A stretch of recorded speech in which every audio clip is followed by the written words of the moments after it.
You are what I'm looking for. I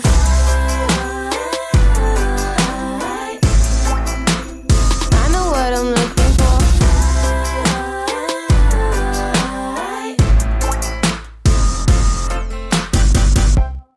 In today's video, I'm going to be creating a winter journal. Now, this is going to probably be a couple of videos for this tutorial. Today I'm going to start with the base of my journal, and I'm going to be using the Simple Stories Vintage Winter Woods collection for my project. I'm going to use the 12 by 12 paper. I also have some washi, some ephemera, and a bunch of other coordinating items. So I'm going to grab some cardstock from my stash. I'm going to be using just a regular like 60-pound weight cardstock. Nothing too heavy because I'm going to use the pattern paper to decorate, and that's going to give us the weight and strength that we need. So this part here is just going to be for the base. So I've got a bunch of sheets that measure 8.5 by 11, and I'm going to cut them all down to 6 by 11. So I'm just going to pop them in my trimmer and cut down a bunch of pieces that measure 6 by 11. And I'll keep the scraps off to the side because we're going to use those later on. So I've got, I think I did 6 pieces. So a total of 6 pieces, and I'm going to put them in my scoreboard, and across the 11-inch side, I'm going to score at 6 inches. So the very important number here is 6 inches for this project. The book is going to end up being 6 by 6. So I'll crease all of the folds here. And then I'm going to glue these pieces together. So these are going to be pages in our book. Now, once I get them all creased and make sure they're nice and straight, I'm going to take 2 pieces and I'm going to put them back to back. So I'm going to show you what I mean here. So we've got all these pages, and I'm going to take one piece, and that little shorter piece, we're not going to glue anything on there. We're going to use the 2 pieces like this and adhere them together so that it kind of creates like an arrow. Now you can also leave the top open to create a little pocket for your book. So I like to do that because I like creating tucks and things and having that extra space. So I'm going to apply adhesive on the left, right, and bottom, and just a little strip of nice, good, strong glue. And then I'll press the 2 pages together, making sure that they're good and adhered. And you want to take your time here to make sure everything gets lined up nice and straight. So I'll put those pieces back to back, and I have my opening at the top, and then it kind of looks like an arrow by the time we're done. Okay, so I'm going to do that to 6 pieces in total, creating 3 pages with a pocket in the top of each one. So I'll go ahead and do that. And then once that's all done, we've got all of these pages here, and now I need to make sure that I'm paying attention to the orientation of my pocket. When I glue all of these things together, I want my pockets to all be on the same side. Okay, so let's set these aside for a minute, and I'm going to use them to create little binding strips to put my book together. So I've cut down a bunch of pieces that measure 1 inch by 6 inch out of those scraps. I ended up with 4 pieces that are 6 by 1 inch and score them at 1/2 inch. So I'll do that to all of them, and then I'll crease and fold these little score lines down the center, and we're going to apply adhesive on both sides of these little pieces. They kind of look like a little tint. We're going to adhere these down to the pages to connect them together. Now before I do that, I like to do a little bit of an angle cut just to help avoid any bulk or any little pieces sticking out the bottom of the book when it's all attached. Now you can also do this after you put your adhesive on. This way the adhesive goes right to the very edge when you trim it off. So I'm going to apply some double-sided tape to both of these sides of the little binding strip. I have some 1/2 inch double-sided tearing tape, and I'll just put that on, and then I'll snip off the edges.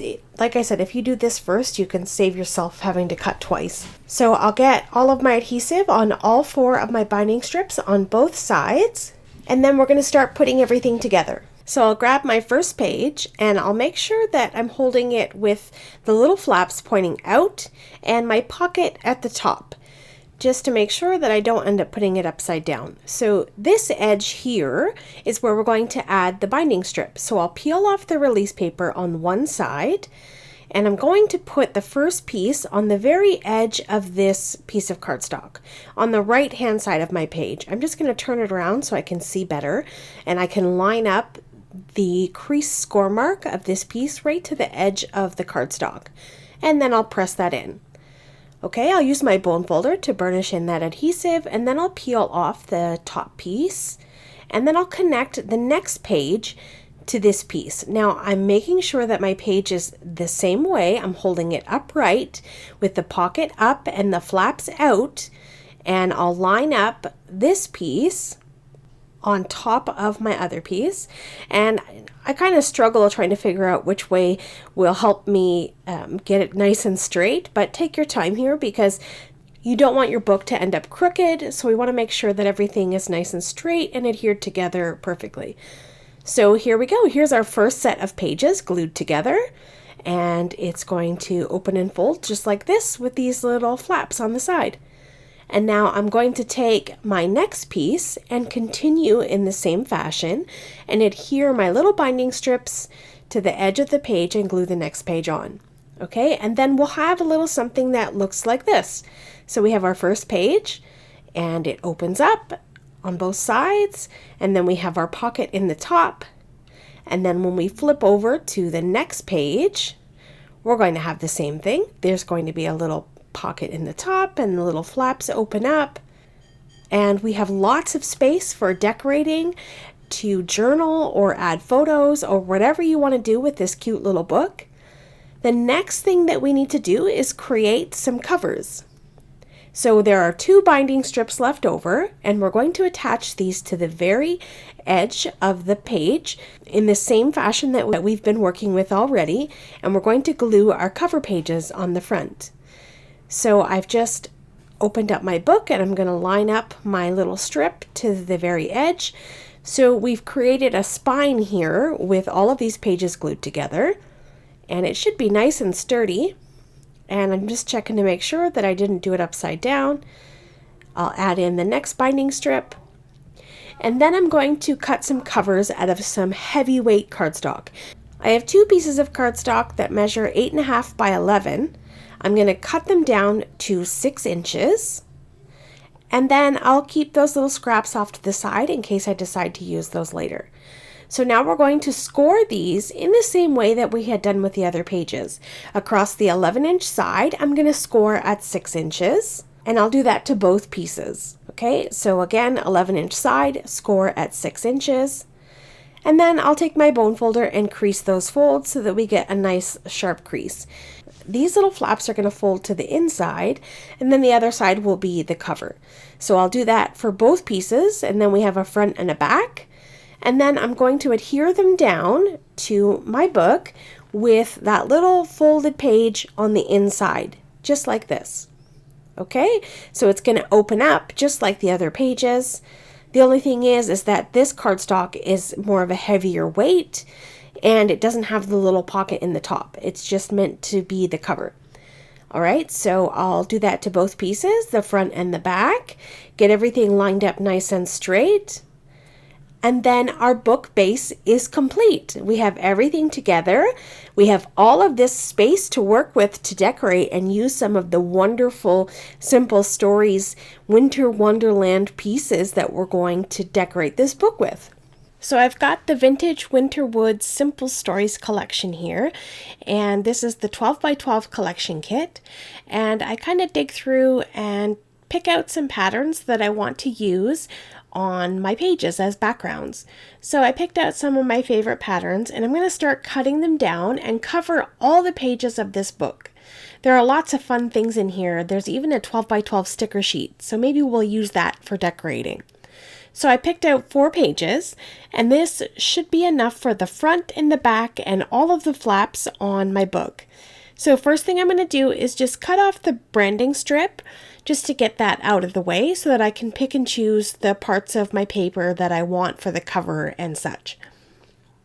So the first piece I'm cutting down, I'm going to cut this right across sort of the center because I want these panels to be upright on my page. So I'm going to cut it down the middle at 5 7/8, and then the piece that I want for my front, I'm going to cut down to 5 7/8. And then the second piece here, what's left, I'll cut that down again to 5 7/8. So we have a square piece that's just going to have a slight border all the way around the outside, just so that you see that little pop of color from the cardstock, but that the pattern paper takes center stage. So I'll grab some tape runner here and adhere these panels down. And again, this is the front and the back of my book that I'm starting with. And I just love this beautiful winter woods scene. It's really pretty.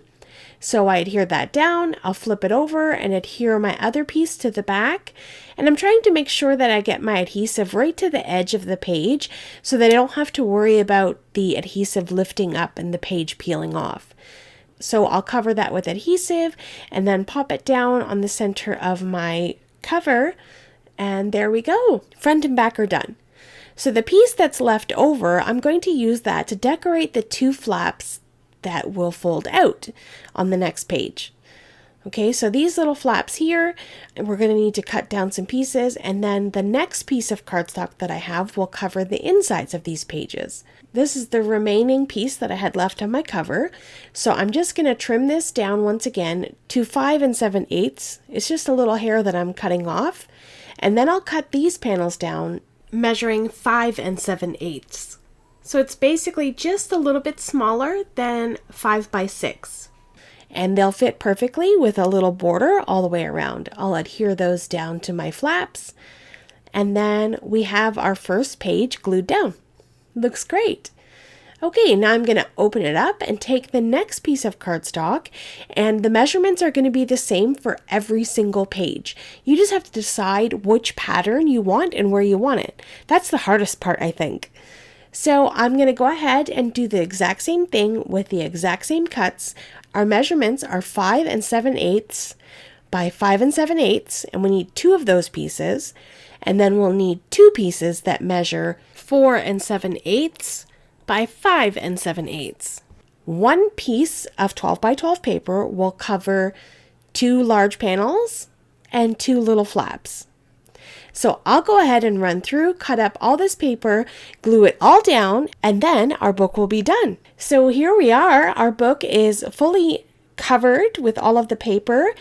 It's time to start considering decorating and making pockets and tucks and tags and decide what I want to do with it. And that's where all of the fun ephemera comes in. So I'm going to stop this video here. We've got the base of our book complete, and in the next video, we're going to start creating fun ephemera and pockets and tucks and things that are going to go inside this beautiful little winter journal book. All right, that's going to be it for today's video. Thank you so much for taking time out of your day to spend it here with me. I appreciate the support as always. If you enjoyed this content, don't forget to hit that like button and leave a comment down below. I'd love to know if you enjoy making books and journals and photo albums as well with your pattern paper. Coming up on screen are some videos I think you may enjoy.